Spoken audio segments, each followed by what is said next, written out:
Muito bem, são 8 horas e 39 minutos, 8h39, nós estamos ao lado do Dr. Igor Pressinotti, mais uma vez nosso convidado. Aliás, a nossa semana não começa sem esse bate-papo, sem essa entrevista, né, Eu doutor? estava falando hoje, bom dia. Minha semana não começa sem esse bate-papo com o Serginho.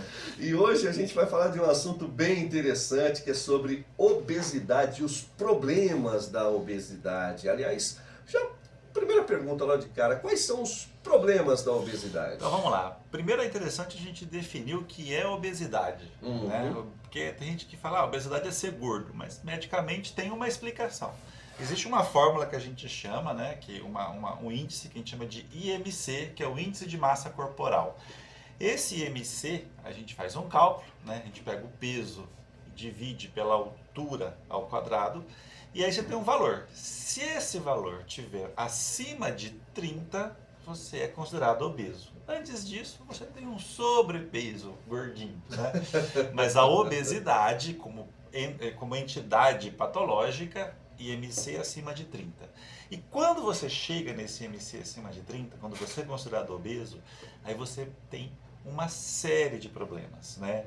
Que é aumento das gorduras no sangue, né, do colesterol, você tem uma diminuição do seu metabolismo basal, você tem um aumento da pressão arterial, riscos cardiovasculares aumentados, você tem aumento, né, de risco de ter alguns cânceres, você tem... Então assim, estar obeso é uma entidade patológica, tá? A gente pode considerar como uma entidade patológica. Você precisa tratar a obesidade, ou de maneira natural, ou de maneira medicamentosa, ou até nos extremos de maneira cirúrgica, mas não é, assim, eu não estou sendo preconceituoso, mas ser obeso é uma entidade que precisa ser tratada.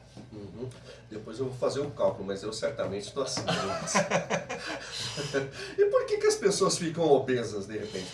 Então, a obesidade, eu falo que eu tinha um colega médico que ele fala assim, que nenhum obeso é inocente. Porque todo mundo vira e fala assim, eu não como nada, eu engordo, né? Tá certo que tem gente que só de cheirar um Big Mac já tá gordo. Mas assim, a obesidade, ela acontece quando você tem um acúmulo, né, de alimentos no corpo. Então tudo que você come, você gasta. Existe um equilíbrio. É igual ao seu orçamento doméstico. Você tem o seu salário e você tem as suas contas. E nesse processo de salário e conta, quando falta dinheiro e você está no negativo no banco, você emagrece. Quando sobra dinheiro e você consegue pôr na poupança, vai para a barriga. Então, de maneira bem didática, é isso que é obesidade. Então, se você está obeso, você está ganhando mais do que você está gastando. Por isso que o povo brinca que não tem obeso, não tem obeso inocente, porque você está acumulando. Ou porque você está comendo muito, ou porque você está gastando pouco. Aí entra a história do metabolismo, né? Aí foi aquilo que eu falei, né? Que, tem gente que mesmo comendo pouco acaba engordando, e tem gente que mesmo comendo muito... Existe realmente essa ideia do, eu consigo gastar mais rapidamente, outros então, não primeiro, conseguem. o que é metabolismo? O metabolismo é o conjunto de reações químicas que acontecem no seu corpo. Então, para o seu coração bater, para o seu pulmão respirar, para o seu fígado filtrar, né? Só para você estar vivo, dormindo, muitas coisas estão funcionando no seu corpo, né? E esse conjunto de atividades do seu corpo, né? Independente de você estar ativo ou não, a gente chama de metabolismo, tá?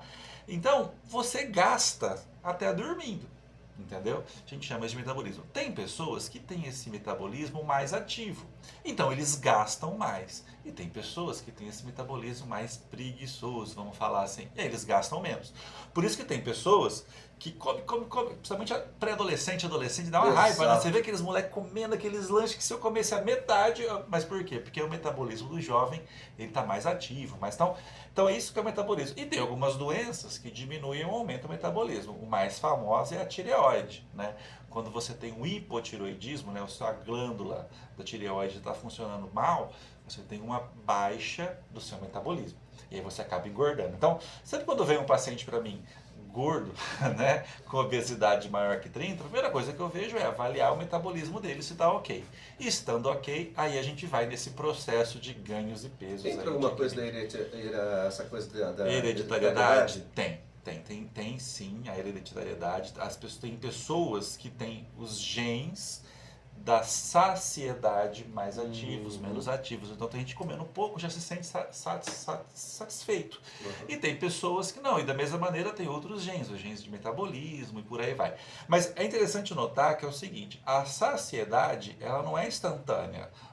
Atingiu aquele nível e você não tem mais. Demora para o seu cérebro perceber que você atingiu aquele nível. Então, é por isso que é muito importante você comer devagar.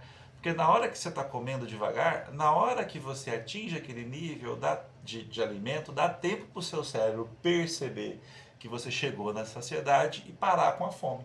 Entendi. Então, tudo isso tem assim, influência, que são orientações que você tem que dar para a pessoa que quer emagrecer.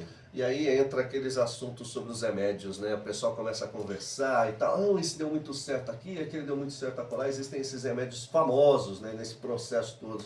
E aí a gente começa perguntando sobre a ação da subtramina. Então, a sibutramina ela perdão. é uma medicação que já foi muito mais famosa antes.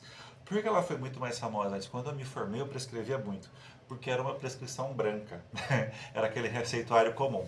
Só que de tanto abuso, né, o governo colocou a receitinha azul, então diminuiu o número de ação dela. Mas ela é um antidepressivo, então ela melhora um pouco o seu ânimo, diminui um pouquinho, né, aquela sua agitação, só que ela não é um antidepressivo comum, ela tem uma ação no sistema nervoso central que induz a saciedade.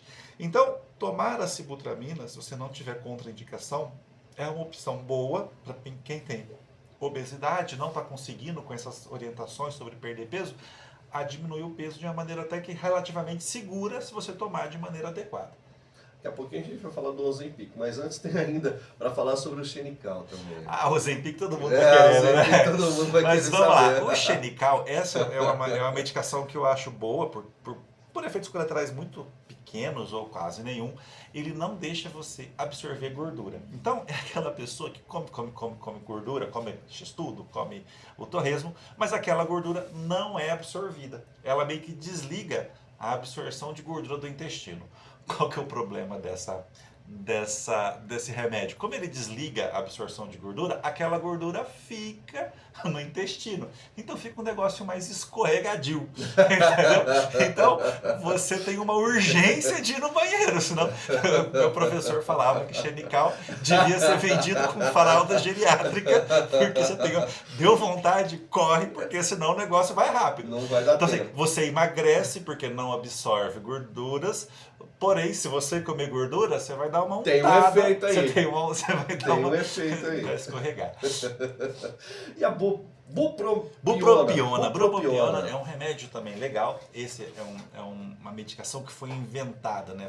Que tem uma ação muito boa para ansiedade, então e tratamento do tabagismo. Então você quer parar de fumar, a bupropiona ela ajuda muito nisso. Olha só. E é um remédio que eu uso quando eu quero fazer com que as pessoas param de fumar. Só que, da mesma maneira que muitas pessoas fumam por ansiedade, tem muitas pessoas que comem por ansiedade. Muito rotineiro, muito Então, comum, né? o uso da bupropiona também ajuda na perda daquela comida compulsiva, daquela pessoa que não pode ficar nervosa, que abre a geladeira e procura coisinha para comer. Qualquer então, coisa desculpa, né? E aí as pessoas gostam muito porque bupropiona também aumenta a libido. Então assim, aquelas mulheres que estão um pouquinho sobrepeso, com baixa libido, toma bup, vem ela e o marido agradecer. Vem ela e o marido agradecer no retorno, porque melhora a libido, diminui o peso. Então a bup é muito bom. Que maravilha, hein? Chegamos no Ozempic, o famoso Ozempic. O Ozempic é uma medicação que está na boca de todo mundo, até minha esposa está usando, né? Ela foi no endócrino orientou. Ela foi desenvolvida inicialmente, né, para pessoas com diabetes, né? Porque ela melhora muito o controle do glicemia, do açúcar no sangue. Mas qual que é a ação dela? Ela tem ações para emagrecer que são dois. Ela ativa a sua sensação de saciedade, então você comendo pouco, você tem já a sensação de saciedade, e também você diminui a velocidade de esvaziamento intestinal. Então você fica com aquela comida parada há muito tempo no seu estômago, no seu trânsito intestinal. Então você tomou aquele café da manhã, com pouco tempo, pouca comida, você já está com o estômago cheio. Sim. Só que na hora do almoço ainda não esvaziou do café da manhã, então você não está nem com vontade de almoçar, porque você ainda está com aquele conteúdo no estômago. Então esse demora do esvaziamento com a sensação de saciedade faz com que você realmente perca o peso. Mas os efeitos colaterais disso também não são imperceptíveis. Você tem aquela sensação de estômago cheio, aquela sensação de náusea, né? Eventualmente o intestino preso. Então, o Ozempic, eu sempre falo, vá num médico, não tome, porque eu tomei, não gostei, me vende a sua injeção. Não, vale a pena, o Ozempic, vale a pena você ficar em cima, porque é uma droga nova, né? Um medicamento novo, a gente pode ter alguns casos de pancreatite, então vale a pena. É uma boa medicação, ela tem muitos efeitos positivos, principalmente se a pessoa tem diabetes, tem um sobrepeso, mas tem que estar muito bem acompanhado. É isso que eu ia falar. A gente falou aqui sobre o Ozempic, sobre a bupropiona, também a sibutramina, enfim. O acompanhamento médico Sim, é fundamental. Não é porque a gente está falando dessas substâncias e tudo mais que as pessoas ouviu o doutor Igor vai lá. O objetivo nosso aqui é vocês saberem o que está acontecendo, poder ir atrás do seu médico, mas não tomar. Não saia por aí, não, eu vou pegar, vou usar isso daqui. Eu ouvi na rádio que o doutor Igor falou que é bom, eu falei, não é assim que funciona, né? E aí vem a tal da cirurgia bariátrica, né? Quando é que ela é indicada e funciona realmente? Então, a cirurgia bariátrica, ela é utilizada em último caso. Se você tentou tudo, não deu certo, aí... É assim, hoje em dia tem até uma inversão, as pessoas já querem ir direto na cirurgia bariátrica, mas é um raciocínio meio ilógico, porque é mutilante, né? Você está arrancando um pedaço do seu estômago. É como se você tivesse com uma unha encravada que não melhora, já foi no podólogo, arranca metade do polegar, manda metade do dedão que resolve. Não é bem assim, porque você está arrancando uma parte do seu corpo, você está amputando um pedaço do seu estômago. Tem suas consequências. Tem suas consequências, você vai ter dificuldade depois para ganhar massa muscular, você vai ter que tomar uma suplementação vitamínica para aquele pedaço que foi amputado, né, que foi o trânsito que foi desviado vai fazer falta. Então, há um emagrecimento sim, mas há consequências, há uma amputação, né, ali daquele órgão, daquele estômago, daquele pedaço de intestino. Então, sem contar as complicações cirúrgicas. Então, é uma opção principalmente para obesos mórbidos, que naquela continha do IMC, além de passar do 30, passou do 40, né? Então, assim, obesos mórbidos acima, IMC acima de 40, ou quando você é um obeso não mórbido, mas que você tem colesterol alto, risco cardiovascular, diabetes, então quando você tem outras comorbidades além da obesidade, também é uma indicação. Mas eu sempre oriento antes, em vez de arrancar o dedão por conta da unha encravada, tentar medicações. Tentar os tratamentos, fazer o tratamento. Não deu, aí fala assim, então agora chegamos nesse extremo e no limite. Então, é uma opção, salva vidas, salva. Você deixa de tomar remédio, de ser obeso, de ter diabetes, de ter pressão alta, porém, isso daí é uma coisa, não é, tipo... Não é não é uma cirurgia simples, né? Não é uma coisa tranquila. Então você precisa usar isso como o seu último recurso. Exatamente, é isso que as pessoas têm, né? Existe uma série de tratamentos, a pessoa pode aliar isso a atividades físicas. Sim, é aquilo. O segredo foi o que a gente falou ali. Alimento. A obesidade é igual dinheiro no banco. Dinheiro no banco não aparece sozinho. A tendência é sair de lá, né? Então, ou seja, existe um equilíbrio entre o que você come e o que você gasta. Sim. Você só é obeso porque você ou está gastando pouco ou está comendo muito.